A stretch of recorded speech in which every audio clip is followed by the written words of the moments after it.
What's going on, YouTube? We are here bringing you our coverage. This is Jeremy Laracuente from the Laracuente Legend Network and Sydney dropping in from Sibz. We are bringing you our coverage of Falcon and Winter Soldier, episode 3, entitled Power Broker. So, we're going to get into kind of our big thoughts and takeaways from this particular episode, as well as just kind of our overview of everything that happened. We got a lot in this episode. Sid, tell me some of the things that you really enjoyed from this particular episode. I think for me, this is my favorite episode of the show by far. There were so many things happening. We got, more characters that we've seen. We've got more of what's been happening with Baron Zeno. We got to catch up with Agent Carter, Sharon, Agent Carter 2, whatever. And we learned a little bit more about Carly's story, which I think is going to be really, really important going down the line. Like her motivation. We learned that her mother is dying, or I feel like it was her mother, but they never said it was her mother. But someone important to her is dying, and we learn her motivation for why she's after the super soldier serum. So yeah, I think this episode was great, and I think it's. I'm glad that it was great because we're 3 episodes in, and we've not gotten an episode as meaty as this one. So it'll be really Right. really good to see what the next 3 episodes hold because we only get 6. So what did you think? Yeah, I agree. I think that just kind of the overview of what we got from this episode, like you said, was more than what we've gotten on any of the others, Mm-hmm. in terms of like actual substance and content. I think a lot of the other the past 2 episodes have kind of been a lot of backfilling, Mm-hmm. and kind of storytelling to get to this point. I think this is where we really start to see, one, who these characters are, but also um, get an idea of where this is in terms of the MCU and how it's going to play out going forward. So Yeah. I think that we got a lot of good information from this particular episode. So um, let's kind of get into some of the bigger moments in this episode. So you brought up kind of Carly's backstory, and just kind of elaborate a little bit more on what you felt like we got from that. Yeah, sure. So in this episode, we learned that Carly has someone important to her. I assume it's her mother, but it might not be. And she's dying. And that sort of, I think, is what I don't know. It kind of just solidifies Carly in what she wants to do. We hear her talking to her friend. I'm so bad at keeping up with everybody's name, but her friend, and she's like, we didn't have anything. I thought I was going to be something different. I thought I was going to have a life. And then, the blip happened and there was just no other way to live. So we learned that she kind of joins in with the power broker, and she gets the super soldier serum and she's afraid, but it kind of jump starts her and gives her this new drive for life. And now her goal is to pass it on to the other kids in what it looks like is a refugee camp. Um, and we also learn that we'll talk about this later, but once Baron Zeno kills, I think his name was Professor Nagel, uh, Hmm. Carly is the last person who has the super soldier serum. And we know that the professor made 20 vials, and we know at least 8 people have them. So she's planning on giving it to these other kids and pretty much making a super soldier army. Um, Right. so yeah, that's what we learned from her mainly. Oh, and she goes a little crazy, and we can see her turning into the bad guy when she decides to blow up a building full of people. Yeah, and the person that she was speaking to earlier on had said to her about that there were still people in there, Hmm. and she's like that this is the only language that they understand. Yeah, So yeah, obviously, kind of taking more aggressive approach to kind of bringing light to her cause. yeah. We It, also it's learned it's too. something that, yeah. Go ahead.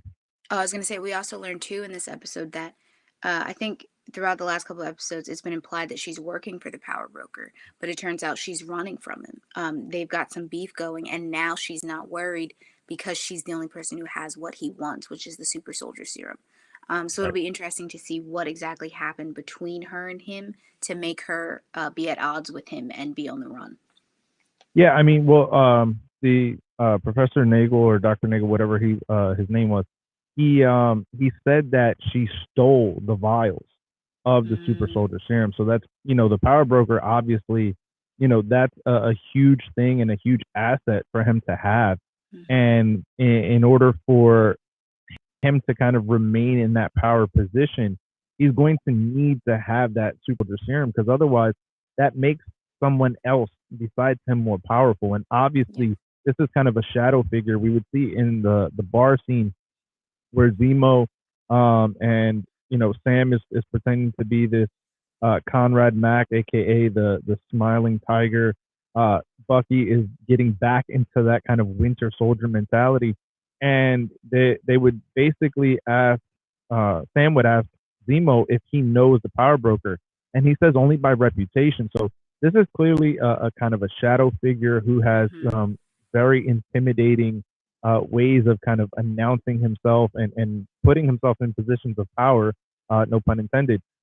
So to have somebody out there who is kind of more powerful than he is because of this super soldier serum that he funded to get manufactured is going to be somebody that he's going to want to take down. So Yeah. I think that over the next 3 episodes that we have left in this series, it's really going to come down to kind of a three-way battle, yeah, possibly even a quartet of a battle between the Power Broker, Carly and the Flag Smashers, obviously Sam and Bucky, as well as the Captain America, quote unquote, John Walker and Battlestar. So Yeah. I think we're about to see a lot more action and a lot more fighting coming from this particular episode.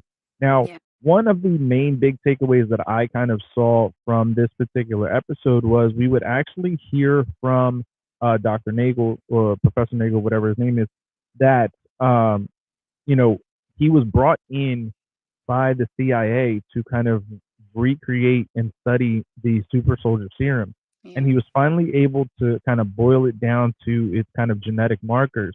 And that was based off of the blood samples that they got from Isaiah Bradley. Now, we would Yeah. hear from Isaiah himself in episode 2 about the fact that they tested on him, they took all his blood. Mhm. And now here we are getting kind of that confirmation and reaffirmation of the fact that he was tested on, and Yeah. he was the one of the original super soldiers, Mhm. and that's how they were able to kind of modify and take out from his genetic makeup this serum. That to Yeah, I me is going think to be something huge. yeah, I agree. I think they're doing a lot of, and we've seen this in the last couple of episodes, they're doing a lot of undertones with sort of America's shady side, especially towards minorities. And I think Christopher and I were talking about this before, but it seems like they're talking about what it would mean for Sam as a black man to take up the shield as Captain America. And so they have to examine all of these less than great things that America has done. And I think Isaiah Bradley represents that in its essence. Like he was the super soldier before Cap, but they kind of Right. used and abused him, and then gave it to Cap. So I think that's going to be a theme that we keep seeing. I think Isaiah Bradley is going to keep coming up, Yeah, just because of the correlation between he and Sam. So I yeah, agree. I think it'll be really, really interesting to see how they deal with that, how Sam eventually deals with that and, picks up the mantle. No, for Um, sure. okay. One of the other things that was kind of just said from this particular episode between Sam and Bucky was that, there's been a lot of conversation about the shield, and the fact that Sam would kind of just give it away. And Mm, Bucky would say to him about John Walker, the quote unquote new Captain America, that, about them stealing the shield. And he's like, don't worry, I'm going to take it. And we know from the comic books that yeah. both Sam and Bucky played a version of Captain America. So it'll be interesting to see if we get that as well from this series. I know that obviously Sam is going to take on the mantle. He's going to be Captain America, but Hmm. it'll be interesting to see if we get a kind of a glimpse of Bucky as Cap in this series as Yeah. well. Yeah. Um, so speaking of that, or I guess kind of backtracking to Baron Zemo. So good to see him. Also, I know you're not supposed to love a team up with a bad guy and a superhero, but I was about it. I think that they were very entertaining to watch, the three of them. And dang, Zemo's slippery, man. You could not trust him the whole time. Even, he picked up his mask like he's back, and that's a Yep, major, major threat. And I just loved the tension between he and Bucky, because yep. he is the person who pretty much woke Bucky up and caused all of this uproar. He's the reason why Everything. Sam and Sharon and Cap at one point were outlawed, you know? Mhm. And speaking of Sharon, she's still technically outlawed. We would Yeah. get kind of the reintroduction to Sharon Carter in this episode, and kind of really stuck out to me was one, she kind of had this new alternate life as like Mm, a hustler in Madripoor. But the other thing about it is that we would see her kind of helping Sam and Bucky to find Professor Nagel, Dr. Nagel, and they would be hunted. They would be basically sent uh, to this lab that was in kind of this, shipping container kind of thing. hmm. And the thing would be is that they would have all of the bounty hunters in Madripoor looking and hunting them down. And this would be because we would be introduced to a character who kind of owned the bar that they were first in, named Shelby, or Selby, and she would be shot. Now, we would also see right after that someone shooting, saving Bucky and Sam, and that would actually turn out to be Sharon Carter. Yeah. So in my mind, Sharon also took out Selby, and I'm wondering why this is kind of all taking place at this point. And Mm, we would also see, and kind of one of the big things that stuck out to me was we would get a scene right after Baron Zemo would kind of help save Bucky and Sam from getting out from underneath all of these bounty hunters that were coming for them. And Sam would say to Sharon, come back to the US with us. And she's like, I can't or whatever. And she's like, just get me that pardon that you promised. mm, And she would kind of run off, to do her own thing. And then we would see her meet up with someone and get into the car and have this kind of look on her face. Now, just before we started recording, we discussed this really briefly, and we kind of had differing opinions as to who we believe that Sharon is actually working for. Now, personally, I got the feeling that this entity that she's working with, that she's working for, is the power broker. You had a different idea as to who you thought. Well, yes, I was thinking that she was working with America. I thought she might be working with the CIA. But I do think that the lady who opened the door for her, the black lady who opened the door, she looked familiar to me, like we had seen her in this episode before. So I'm gonna have to watch it back to make sure. But I feel like we've seen her before on either the power broker side or with the US. I don't know. To me, even though in this episode, like Sharon's trying to play like she's been hardened and she doesn't believe all that stuff, like this I is believe. Peggy Carter's niece, like, and Peggy Carter's a hardcore American. So I just find it a little bit difficult to believe that she would not be for her country, but we'll see. We'll see what happens with that. Yeah, I mean, I don't know why I got the feeling that it was the power broker who she was kind of working with, but the final shot of her in the car, in the backseat of the car, and she kind of had this look, and she would say, that we kind of have two big problems, and in my mind, obviously the two big problems are Sam and Bucky. Mm, So to me, there only would be a problem for the power broker, mm, unless she's working with the new Captain America. And I don't see that as necessarily the case, because I think that, and granted, it very much could be that, because we would see an interaction between John Walker and Lamar, where um, they would basically say that John Walker would say he believed that Bucky and Sam broke Baron Zemo out of prison, mm-hmm. and that they were going to basically track them down using non kind of up and up Captain America type means to be able to find them. So it very well may be that she is working with the new Captain America, but I just think that with the way that she kind of portrayed herself in this episode, she's kind of leaning towards needing protection. We know that she was basically run out of the country when Cap stole the shield initially, and they were on the run for 2 years, and she's still on the run. She said multiple times throughout this episode. So I think that when you look at just kind of the facial expressions, the fact that she's dealing with this kind of seedy underworld. To me, she got her power from the power broker. So that's Mm, why I think that she's working with the power broker. But yeah, could let us know be. down in the comment section below. Yeah, Who do you really think that they are, you know, working for? Who is Sharon working for? Whether you think yeah, that she is working with the U.S. government or the power broker or another entity in and of itself. Let us know yeah, that down in the comment section below. yeah. Now, Now, finally, uh, yeah. I think we need to talk about the biggest surprise in this episode, and that is Wakanda wants Zemo? What? What? What was your reaction to that? So to me, it really kind of came full circle and kind of made a lot of sense. Mm, Um, because when it was brought up, it really reignited the thought in my mind of, T'Challa's father being murdered mm, by Baron Zemo. And it makes sense. That the Wakandans are a proud people, and obviously they're going to want you know, uh, justice yeah. for their leader, their king. So to me, it made a lot of sense that they would still be after Baron Zemo. Um, how it happened, how it turns out, I think could very easily we could find ourselves with some sort of Baron Zemo cameo or um, some sort of connection in the new Black Panther movie.